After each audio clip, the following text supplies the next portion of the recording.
இன்னைக்கு காலகட்டத்துல உழைச்சு சம்பாதிக்கணும்னு யாருக்குமே ஆர்வம் இல்லை. ஒரே நொடியில கோடீஸ்வரம் ஆகணும் உள்ள எண்ணம் தான் இருக்கு. அதுக்கு தான் இப்ப எல்லாருக்க கையிலயுமே ஆண்ட்ராய்டு போன் இருக்குது. ஏன்னா போன் இல்லாத வாழ்க்கையே இல்லை அப்படின்னு உள்ள மாதிரி எல்லாரும் மொபைல் போனோட தான் நடக்கிறாங்க. எந்த தேவைனாலும் மொபைல் போன்லயே பயன்படுத்த தொடங்கிட்டாங்க.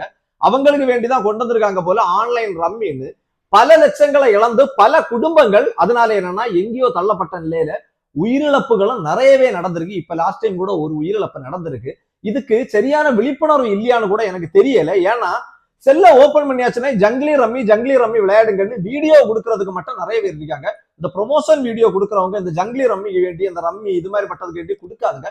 பல குடும்பங்கள் அவல நிலையில இருக்குது. ஏன்னா நிறைய பேர் என்னன்னா வெளியில போய் வேலை செய்யதை விட்டுட்டு செல்லுல என்னன்னா எவனோ ஒருத்தர் 2 லட்சம் ரூபாய் சம்பாதிச்ச உடனே எனக்கு 2 லட்சம் வந்துட்டு அவங்க வீடியோ போடுறாங்க.